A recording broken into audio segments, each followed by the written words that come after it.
दोस्तों नमस्कार, मैं एसएन सिंह आप सभी का हार्दिक स्वागत एवं अभिनंदन करता हूं।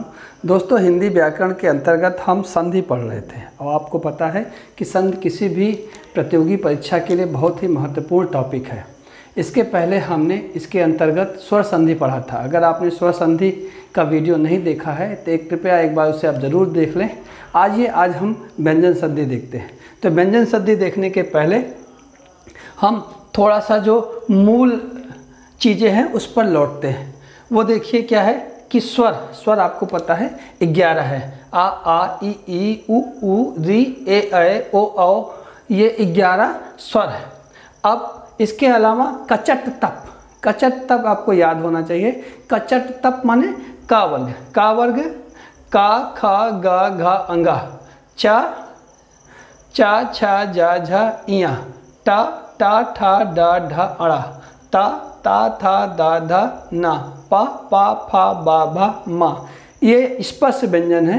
इन्हीं को हम जो है सार में कचट तप कह देते हैं।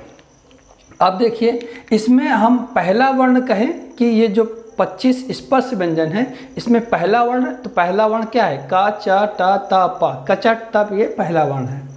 और दूसरा वर्ण क्या है? तो खा छा ठा था फ ना, खचट थप ये दूसरा है। तीसरा है ग ज ड द ब, गजड दब ये तीसरा वर्ण है। चौथा वर्ण क्या है? घ छ झा ढा धा भा, तो गजड धब ये चौथा है। और पांचवा वर्ण क्या है? अंगा इया अड़ा ना मा, ये स्पर्श व्यंजन है। इसके अलावा अंतस्थ व्यंजन कौन है?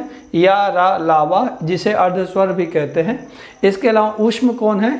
श ख शह। जब हमने आपको वर्णमाला पढ़ाई थी तो इसके बारे में बताया था कि ये किस तरीके से लिखे जाते हैं, किस तरह से समझे जाते हैं, किस तरह से बोले जाते हैं। बहरहाल आइए व्यंजन संधि शुरू करते हैं। तो व्यंजन संधि शुरू करने के पहले सबसे पहले हम आते हैं परिभाषा। परिभाषा क्या है कि व्यंजन, किसी व्यंजन के बाद या स्वर आए या व्यंजन आए तो उससे जो विकार उत्पन्न होता है वहाँ पे व्यंजन संधि होती है।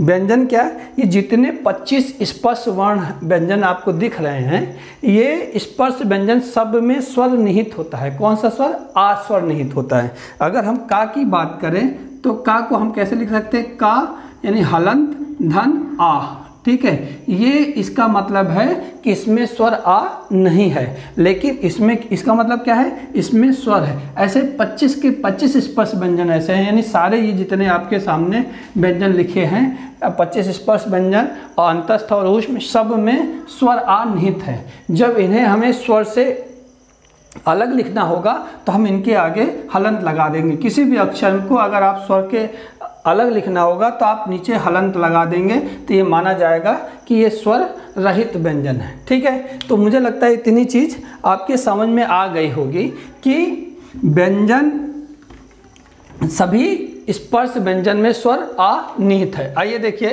तो परिभाषा की बात कर रहे हैं तो किसी व्यंजन के बाद, क्या व्यंजन के बाद या स्वर आए या व्यंजन आए तो वहाँ पे जो विकार उत्पन्न होता है, जो परिवर्तन उत्पन्न होता है, उसे हम क्या कहते हैं? व्यंजन संधि कहते हैं, ठीक है। और हमने एक चीज़ और बता दी आपको इस माध्यम से कि व्यंजन संधि में हमेशा जो पहले शब्द का अंतिम वर्ण होगा वो व्यंजन होगा, अर्थात वो स्वर रहित होगा। उसके साथ सबके साथ हलंत लगा होगा। तो आप जितने भी शब्द देख रहे होंगे, आप देख रहे होंगे सब पहले शब्द के सब सारे जो अंतिम वर्ण हैं सब में हलंत लगा है। जितने भी देख रहे होंगे सब में हलंत लगा हुआ है, यानी सब क्या है? सारे के सारे क्या हैं? व्यंजन है। ये चीज़ आपको समझ में आ गई। आइए बढ़ते हैं। तो परिभाषा क्लियर हो गई कि किसी संधि में जब व्यंजन के बाद स्वर आए या व्यंजन आए तो जो विकार उत्पन्न हो, जो परिवर्तन उत्पन्न हो, उसे हम क्या कहते हैं? व्यंजन संधि कहते हैं। आइए पहला नियम देखते हैं। यदि पहले वर्ण के बाद हमने लिखा एक के बाद 3 आए या 4 आए या अर्धस्वर आए, अर्धस्वर माने अंतस्थ या रा लावा, या स्वर आए, स्वर कौन से? 11 आ ई उ री ए ओ औ, मतलब पहले वर्ण के बाद पहला वर्ण क्या है? कचट तप। कौन सा? का खा क च ट त प, यानी क च ट त प, यानी पहले वर्ण के बाद तीसरा वर्ण आए। तीसरा वर्ण कौन सा है? ग ज ड द ब, तीसरा है या चौथा है? चौथा घ छ झ ढ ध भ, या अर्धस्वर आए। अर्धस्वर कौन? अंतस्थ, या रा ला वा, या स्वर आए कौन सा? आ ई उ री ए ऐ ओ औ। तो वहाँ पे क्या हो जाता है? जो पहला वर्ण है वो तीसरे वर्ण में बदल जाएगा। पहला वर्ण तीसरे वर्ण में बदल जाएगा। तो पहला नियम बहुत आसान है कि पहले वर्ण के बाद तीसरा वर्ण आए, या चौथा वर्ण आए, या अर्धस्वर आए यानी यारा लावा आए, या कोई भी स्वर आए आ से औ तक, तो वहाँ पे क्या होगा? संधि जब होगी तो पहला वर्ण तीसरे वर्ण में बदल जाएगा। अब देखिए बहुत आसान तरीके से, वाक धन ईस पहला वर्ण है। पहला वर्ण क्या है? कचट तप, याद रहेगा, कचट तप, क च ट त प। पहले वर्ण के बाद क्या है? या स्वर आए, स्वर आए, या तीसरा वर्ण आए, या चौथा वर्ण आए, या अर्धस्वर आए, तो पहला तीसरे में बदल जाता है। तो का किस में बदल जाएगा? तीसरे में। तीसरा क्या है? का गा है। क्या है? गा। का तीसरा क्या है? गा है। तो यहाँ आधा का है, आधा का है, तो यहाँ भी क्या हो जाएगा? आधा गा होगा। तो देखिए यहाँ पे जब बदलेगा तो ये क्या हो जाएगा? आधा गा होगा। क्या होगा? आधा गा होगा ना, माने हलंत वाला गा होगा, या आधा गा ऐसे लिखा जाता है। ठीक है, लाइन नहीं लगाई जाती। लेकिन एक चीज ध्यान दीजिएगा, इसके साथ ई लगा है। क्या लगा है? ई की मात्रा। तो इस गा के साथ ई की मात्रा लगेगी, तो गा के साथ ई की मात्रा लगेगी तो क्या हो जाएगी? वागी। और यहाँ पे श है तो वागीस। ठीक है, समझ में आ गया कि का किस में बदला? तीसरे वर्ण में। तीसरा वर्ण क्या है? गा ना, तो गा बदल गया। लेकिन ये क्या है? हलंत का है तो हलंत गा जाएगा। हलंत का माने आधा गा, और का लेकिन क्या लगा है? ई की मात्रा है, ईस, बड़ी की मात्रा। तो बड़ी की मात्रा गा के साथ लगेगी तो क्या हो जाएगा? गी ना, तो क्या हो जाएगा? ये वागीश। ठीक है, ये समझ में आ गया। आइए दूसरा देखते हैं, तत् धन इच्छा। तो ता के बाद का तीसरा वर्ण क्या हुआ? त थ द हो जाएगा। तो यहाँ पे क्या हो जाएगा? तद। क्या हो जाएगा? तद। ठीक है, लेकिन यहाँ पे क्या है? छोटी ई की मात्रा लगी है। छोटी ई की मात्रा, तो दा के साथ क्या लग जाएगी? छोटी ई की मात्रा लग जाएगी। तो ये तद। अब क्या है? आधा चा और छा, तदिच्छा। ठीक है, तो ये समझ में आ गया होगा। ये हो जाएगा तदिच्छा, मात्रा लगेगी। ठीक है, जो भी मात्रा होगी इसके साथ वो मात्रा लगेगी। क्या हो जाएगी? तदिच्छा। अब यहाँ पे देखिए, दिक का किस में बदलेगा? तीसरे वर्ण में। तीसरा वर्ण क्या है? ग, तो यह हो जाएगा दिग। और क्या? गज। अब कहेंगे यहाँ तो नहीं लगा कुछ, क्यों? यहाँ मात्रा नहीं है। यहाँ दोनों में मात्राएं थी तो मात्रा लगी, यहाँ पे मात्रा नहीं है तो मात्रा नहीं लगेगी। तो आधा का किस में बदलेगा? आधा गा में। पहला वर्ण किस में बदलेगा? तीसरे वर्ण में। क्यों? पहले वर्ण के बाद अगर तीसरा वर्ण आए, या चौथा आए, या अर्धस्वर आए, या फिर स्वर आए, तो पहला वर्ण तीसरे वर्ण में बदल जाता है। इसी तरह से इसको देखिए, सद ता है ना, तो ता किस में बदलेगा? तीसरे वर्ण। तीसरा वर्ण क्या है? द, तो क्या हो जाएगा? सद वाणी। सदवाणी हो गया। अब यही चा का तीसरा वर्ण क्या है? जा ना, लेकिन ध्यान दीजिए यहाँ आ गया तो आधा जा के साथ आ लग जाएगा तो क्या हो जाएगा? जा हो जाएगा। क्योंकि जा कैसे होता है? जा होता है आधा जा धन आ ना, बदलने पे आधा चा किस में बदलेगा? जा पे। लेकिन यहाँ पे क्या है? आ लगा है तो क्या हो जाएगा? जा हो जाएगा। तो ये क्या हो जाएगा? अजंत। क्या हो जाएगा? अजंत। ये समझ में आ गया होगा। आगे देखिए इसी तरह से, टा के बाद टा का तीसरा वर्ण हो जाएगा क्या? टा का तीसरा वर्ण ड, ये हो जाएगा षड दर्शन। ठीक है, इसी तरह वा का तीसरा, का तीसरा ग, तो ये क्या हो जाएगा? वाग जाल। ठीक है, अप पा का तीसरा बा, पा का तीसरा बा, लेकिन यहाँ ई लगा है तो छोटी की मात्रा लग जाएगी तो क्या हो जाएगा? अबिंधन। क्या हो जाएगा? अबिंधन। ठीक है, पा बदला किसमें? बा में, लेकिन ई लगा है तो ई के साथ छोटी ई की मात्रा लग गई, अबिंधन। इसी तरह से अब देखिए, तत् धन रूप, ता किसमें बदलेगा? दा में। तीसरा वर्ण द है ना, आधा द होगा, आधा द और यहाँ पे र, आधा द और रा किसमें होता है, द्रा हो जाता है, और क्या ऊ की मात्रा लगी है तो ये हो जाएगा, तो ये क्या हो जाएगा, तद्रूप, तद्रूप। ठीक है, और जगत, जगत है, ताका किसे बदलेगा, दा में, तो ये क्या हो जाएगा, जगद, लेकिन आ की मात्रा लगी है तो जगदा नंद, जगदा नंद। इसी का उल्टा कर लेंगे, वागीश का संधि विच्छेद वाग धन ईश, तदिच्छा का तत् धन इच्छा, दिग्गज का दिग धन गज, सद्वाणी का सत धन वाणी, अजंत का अच धन अंत, षड का सट धन दर्शन, वागजाल का वाक धन जाल, अबिंधन का अप धन ईंधन, तद्रूप का तत् धन रूप, जगदानंद का जगत धन आनंद। हो जाएगा ना। यानी प्रैक्टिस आपको करनी है, जितनी प्रैक्टिस करेंगे आप उतना ही बेहतर कर पाएंगे।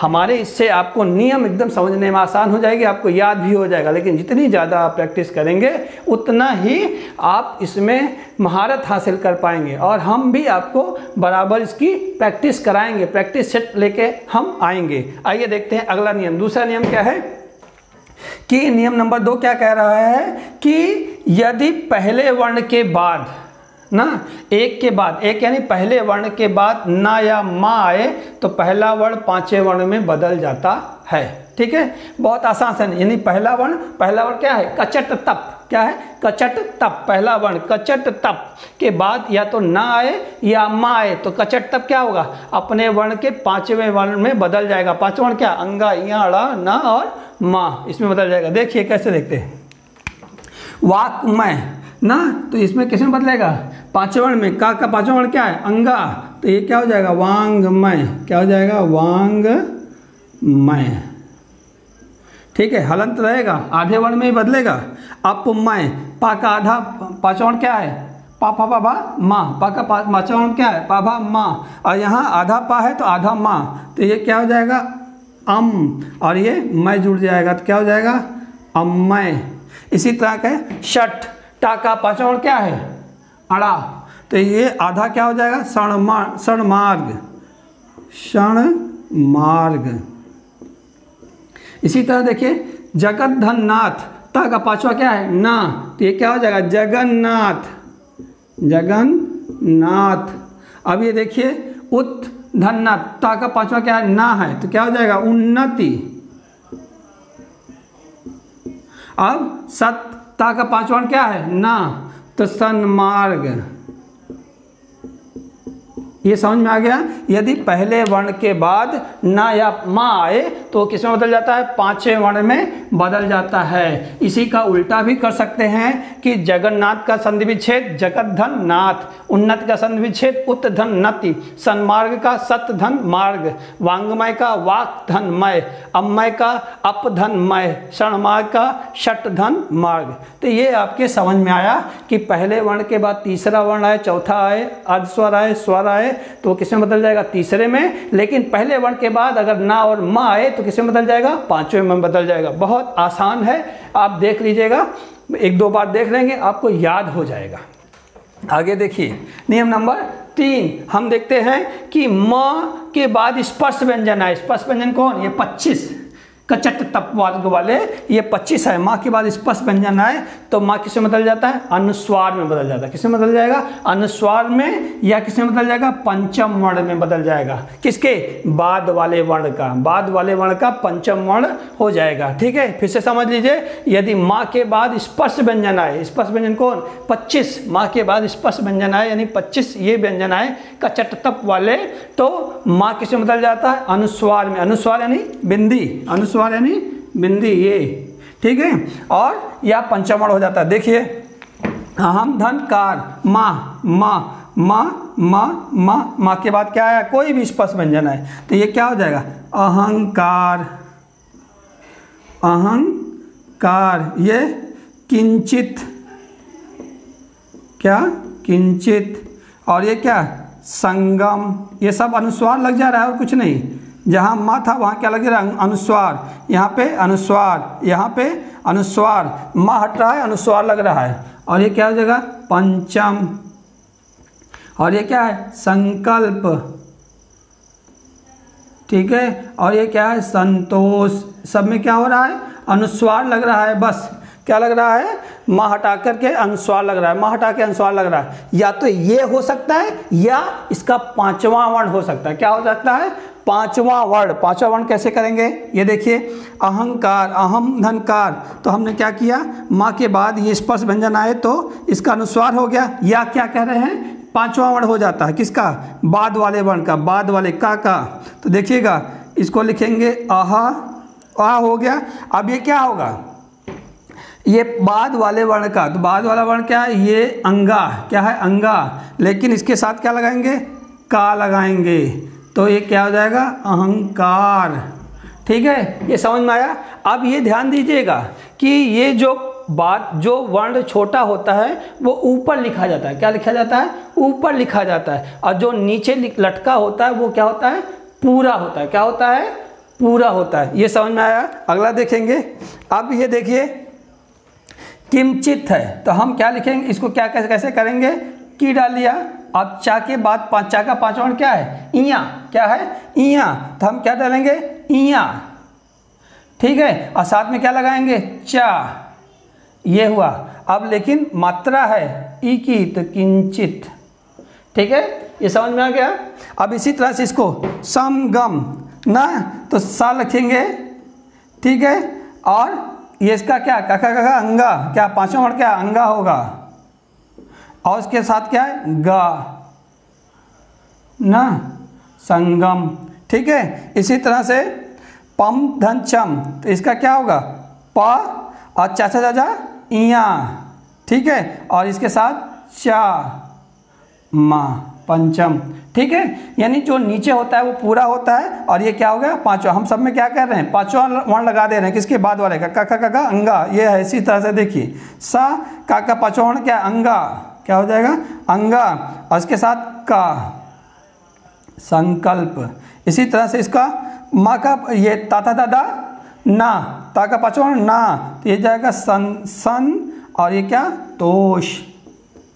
ठीक है, तो हमने कहा यदि माँ के बाद क्या आए, स्पर्श व्यंजन आए, तो माँ अनुस्वार में बदल जाएगा या पंचम वर्ण में बदल जाएगा। आजकल ये चलन से बाहर हो गया है। आजकल ये नहीं लिखते, लेकिन ये लिखते अनुस्वार। लेकिन हमने आपको इसलिए बता दिया क्योंकि आपको पता रहना चाहिए, जानकारी रहनी चाहिए। अब देखिए, ये तो तब था जब स्पर्श व्यंजन आया, माँ के बाद स्पर्श व्यंजन आया। लेकिन माँ के बाद या तो अंतस्थ आए, यानी यारा लाव आए, या ऊष्मा आए, शाखा सा है, तब क्या होगा, तब केवल अनुस्वार लगता है। ध्यान दीजिएगा, यदि माँ के बाद अंतस्थ आए, अंतस्थ माने क्या है, यारा लावा आए, या ऊष्मा आए, ऊष्मा यानी शाखा साहा आए, तो क्या होगा, अनुस्वार, माँ का अनुस्वार हो जाएगा। देखिए, शम के बाद ये या रा ला वा, शा सा हा ना, सारे या तो अंतस्थ हैं या तो ऊष्म है, तो क्या हो जाएगा, माँ अनुस्वार में बदल जाएगा बस। तो ये क्या होगा, संयोग।